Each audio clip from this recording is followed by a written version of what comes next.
In a village nestled between rolling hills and a dense whispering wood, life was simple and uneventful until nightfall.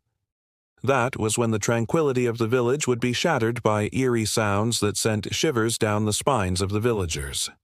Strange howls, wails, and growls echoed from the forest, terrifying those who heard them.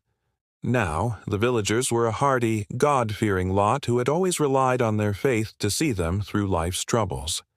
For generations, they'd lived in harmony with the rhythms of nature, finding solace in the familiar sounds of the forest. But these nocturnal noises were a different story altogether. They were unsettling, mysterious, and utterly spine-chilling. Whenever these sounds would fill the night, mothers would clutch their children close, whispering prayers for protection. Villagers would bolt their doors and windows, hoping to shut out whatever horrors lurked beyond their hearths. And as the night wore on, stories would unfold around flickering oil lamps, stories of a cursed wolf that haunted the forest's edge.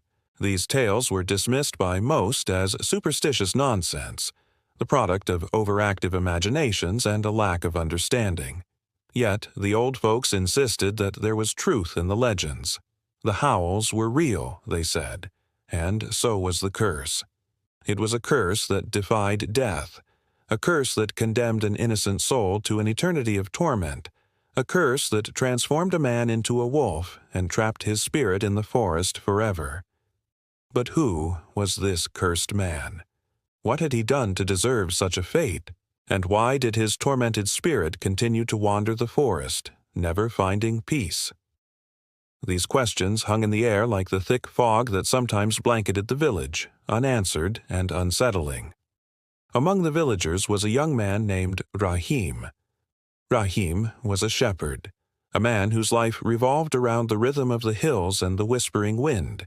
He spent his days tending to his flock, his heart as free as the birds that soared through the clear skies above him. Rahim was a man of the earth, his spirit as untamed and wild as the forest that stood at the edge of the village. He had a hearty laugh that echoed through the hills, and a quick wit that could turn any frown upside down. His face was tanned and weathered, a map of his life etched in lines and wrinkles that told tales of hard work and unwavering determination. His eyes were the color of the summer sky, filled with a youthful exuberance that belied his years. His hair was the color of burnished gold, always tousled by the wind, and his step was as light as the clouds that drifted lazily overhead. Rahim loved his village, its people, and its traditions. He took pride in his work, in the health of his flock, and in the contentment that radiated from his simple life. To Rahim, the forest held a certain allure. He knew its paths like the back of his hand, and could navigate its thickets without a single sound. He was one with the forest, its sights, its sounds, and its secrets. To the villagers, Rahim was more than just a shepherd. He was a friend, a confidant, a brother. His absence from the village gatherings was deeply felt, and his presence at the weekly market was always a source of joy. For Rahim, the forest was not just a place of work, but a sanctuary. It was here that he found solace, that he communed with nature, and that he felt truly free. So, when the unsettling sounds began to emanate from the forest, Rahim was as puzzled as everyone else. He couldn't understand what was causing them, but he refused to let fear dictate his actions. After all, Rahim was a man of the hills, a shepherd who had stared down storms and braved blizzards. Fear was a stranger to him, and he was not about to let it take root in his heart now. So, whenever the howls pierced the night, Rahim would stand in the safety of his home, listening intently. One evening, as the sun dipped below the horizon, casting long shadows across the hills, Rahim's goat, Aslan, went missing. Aslan was more than just a goat to Rahim. He was a loyal companion, a silent witness to Rahim's solitude, and a source of constant amusement. His thick white fur, his playful antics, and his gentle bleating had become a part of Rahim's daily life.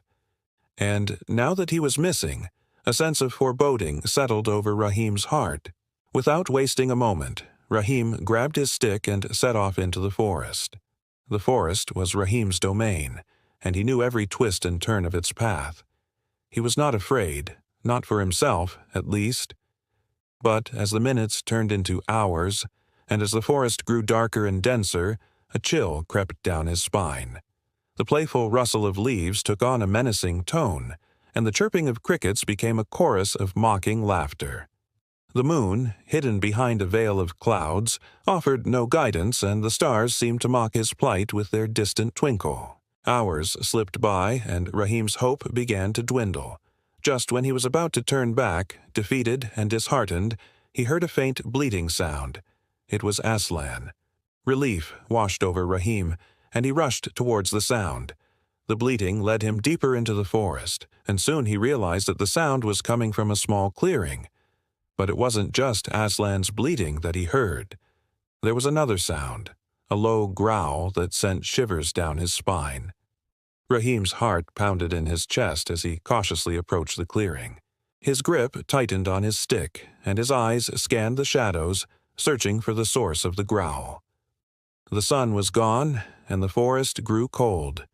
The trees stood like silent sentinels, their branches gnarled and twisted against the darkening sky.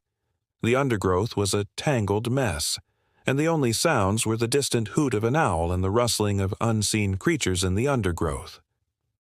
As Rahim stepped into the clearing, his eyes widened in disbelief. There in front of him was a wolf, a huge black wolf with eyes that glowed red in the gloom. The wolf was unlike any wolf Rahim had ever seen before. Its fur was as black as the night sky, and its eyes burned with an otherworldly red light. It was majestic, terrifying, and utterly mesmerizing. Rahim stood frozen in his tracks, his mind struggling to comprehend what he was seeing. He couldn't believe his eyes. Was it a wolf or something more sinister? He took a hesitant step back, his eyes never leaving the wolf. The wolf didn't move. It just stared at Rahim, its eyes boring into his very soul. For a moment, time seemed to stand still. The forest held its breath, and Rahim felt a primal fear grip his heart.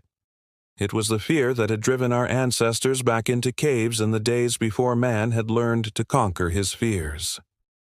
The wolf let out a low growl, a sound that reverberated through the clearing and echoed in Rahim's bones.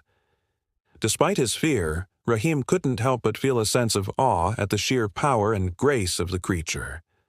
The wolf was a force of nature, and Rahim felt like he was in the presence of something truly wild and untamed.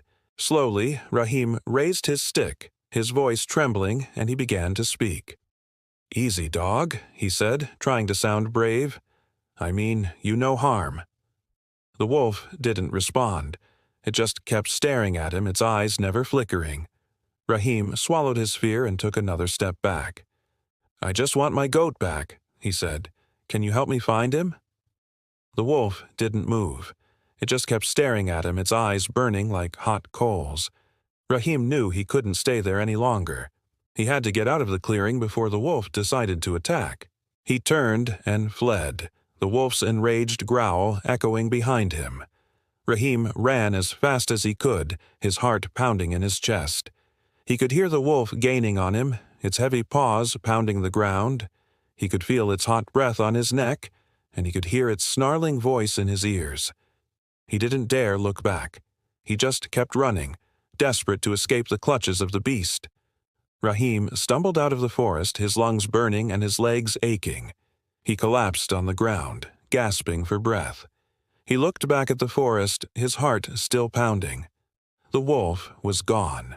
In the morning, the villagers found Rahim's stick near the forest's edge, but Rahim himself was nowhere to be seen.